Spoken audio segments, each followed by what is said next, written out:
रात में खड़ी बस में अचानक लगी आग से मची अफरा तफरी। गर्मी आती आग लगने की घटनाएं बढ़ जाती हैं, जिसमें इस साल कुछ ज्यादा इजाफा हुआ है। खेत मकान दुकान के साथ वाहनों में भी आग लगने की कई घटनाएं सामने आई हैं। आज भी हमीरपुर जिले के राट कस्बे में नगर पालिका रोड के सामने किशोरीलाल पुत्र ब्रंचीलाल की वेल्डिंग की दुकान से वेल्डिंग करते समय निकली चिंगारी से एक निजी बस में अचानक आग लगी, जिसकी वजह से ये अफरा तफरी मच गई।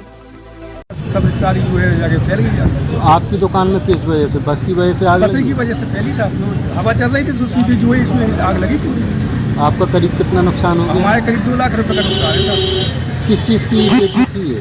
वेल्डिंग मशीन की पेटी थी, इलेक्ट्रॉनिक काम की। क्या नुकसान हो गया आपका? क्या जल अब गया? हमारी 2 वेल्डिंग मशीनें जल गई, सिलेंडर, बर्मा, जनरेटर और बैटरी ये सब जल गया पूरा सामान। बंडल अंडल और मालूम तमाम सामान आता दुकान का, चेक वगैरह जो है, टेप बोल्ट वोल्ट सब जो है। उस दूसरे का मोटर मालिक का सामान रखा, मोटर मालिक का भी सामान रखा था। लेटेस्ट न्यूज देखने के लिए प्राइम ब्रेकिंग न्यूज चैनल को सब्सक्राइब करना ना भूलें और साथ ही डेली अपडेट्स पाने के लिए बेल आइकन को प्रेस करें।